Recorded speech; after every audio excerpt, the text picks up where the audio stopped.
أياما كلما نعدي عجابا ومع بجلاله يعصي صحابا وكلم في الدجى موسى باللطف كلاما ثم علم الخطاب ويا من رد يوسف بعد بعده وكان أبوه يتحب التحابا. أبا شريف الدين أفاكم الله. أبا بيقاري أباهم أن رضا الله دوما للرحيم أميننا رضا الله دوما للرحيم أميننا. أتيني بابا راودو نيكا كيمباو أكرمكم الله. أغباية أغباية مع سلامة راهل أغباية أغباية مع سلامة راحمي. أنا كي بابا واني ساو وما بولي رضا الله دوما للرحيم أميننا. بابا وأغبالي أغانا ولي أغباية أغباية مع سلامة راحمي. إباتي أبا Sheikh Adam أعوذ بالله من الشيطان الرجيم بسم الله الرحمن الرحيم. أبا ويبي اللهم صلي اللهم صل على سيدنا محمد على سيدنا محمد وعلى آله وعلى آله وأصحابه وأصحابه وأتباعه وعقبائه وسلم وسلم. كان آمين آمين. وفي بلو يكي أوان أقبالك بني جوكولي موكي بابا وأقبا مغاجي أبمي أدام الله حياته. بابا وإمام أقبال بمي أدام الله حياته. بابا مفسر أقبال بمي أدام الله حياته. مواري زافوت كيكي مجي بابا وأقبا ساو أفاوا لون جاري بيسا آمين.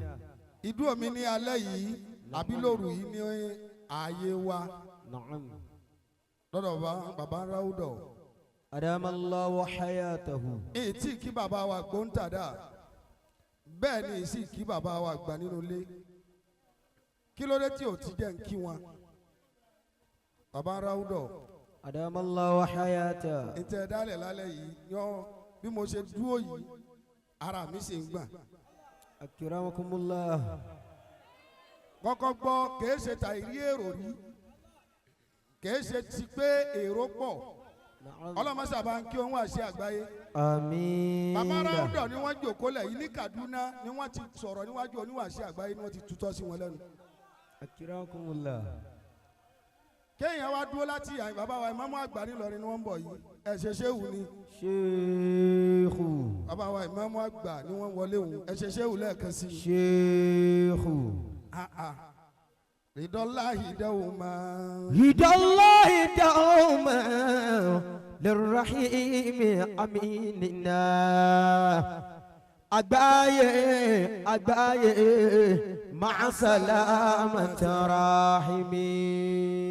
Habibi Rasulallah kun liya shafi'an. حبيبي Bàbá Raodo ní ìta àmúlọlé náà. رسول الله كن لي شافعا.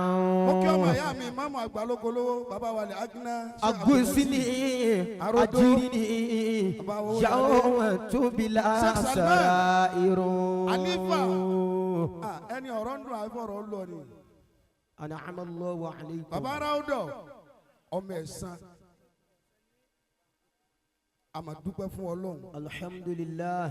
Wọ́n fẹ́ kí yòókù lẹ́nu ẹ̀ ṣe dáadáa nípa. حبيبي رسول الله كن لي شافعا. أغثني أجرني يوم تبلى السرائر. Baba Raodo. دام الله حياته. Mo ní ara mi ń gbọ̀n. Sheikh Muhammad Jami.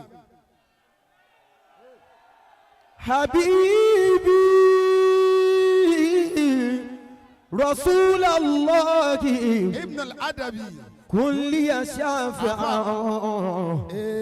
أغثني أجرني يوم تبلى السرائر. Níparí ọ̀rọ̀ mi, bàbá wa gbà. Bàbá wọn mọ̀ bá yín dúpẹ́ fọlọ́. Alhamdulillah. Bàbá wa gbóǹtàdá ẹ̀sán lélẹ́yìí tí ń ṣẹlẹ̀ lẹ́nìí. Bàbá Raodo. À ń ti rí bàbá wa gbólúwa kẹ́mi, bàbá ọlọ́run kẹ́mi, Al-Ajisan, Aradẹ̀mí, bàbá Alibarika, wọ́n ti ń wọlé. Habibi Rasulullah كل لي شافع أغثني أجرني يوم تبلى السرائر. Gbogbo ọmọ kí o ti bá ń bẹ níbí báyìí ẹ̀ bá ń wí pé Habibi. حبيبي رسول الله كل يا شافع أغثني أجرني يوم تبلى السرائر. Akí bàbá Olúwa kẹ́mi, bàbá Ọlọ́run kẹ́mi. حبيبي Ẹ máa wọlé. رسول الله Bàbá wa Malawi. كل يا شافع Àfa wa Malawi. أغثني أجرني يوم تبلى السرائر.